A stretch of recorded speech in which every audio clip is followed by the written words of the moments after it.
เมืองเงินเก็บรายรับได้ 2,360 ล้านกว่ากีบในระยะ 3 เดือนผ่านมา 2026 เมืองเงินแขวงสัญบุรีสามารถจัดเก็บรายรับเข้างบประมาณได้ 2,364.71 ล้านกีบเทียบใส่ระยะเดียวกันกับปีผ่านมาเพิ่มขึ้น 52.56 ล้านกีบปฏิบัติได้ 28.71 ส่วนห้อยสหายนางสีจมบุญมานธรรม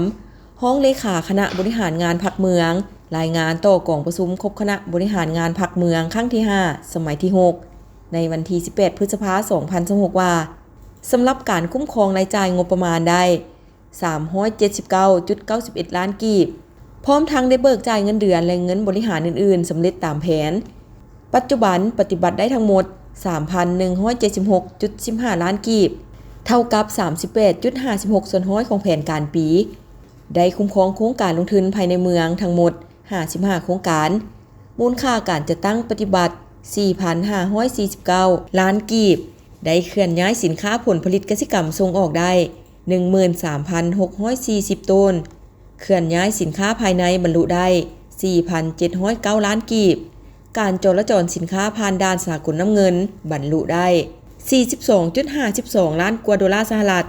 กองทุนพัฒนาขันบ้านมี22กองทุนมีเงินกองทุนทั้งหมด 33.95 ตื้อกีบ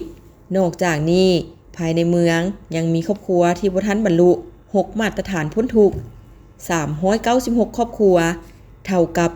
9.99 ส่วนห้อยบ้านที่บ่บรรลุ8มาตรฐานบ้านพ้นทุกข์มี4บ้านเท่ากับ 18.18 ส่วนห้อยสำหรับเมืองเข้มแข็งรอบด้านสามารถบรรลุแล้ว13มาตรฐาน54ตัวซีโบเท่ากับ90ส่วนห้อยและเวียกงานอื่นๆที่ได้รับปรับปรุงขยายตัวอย่างเป็นระบบต่อเนื่อง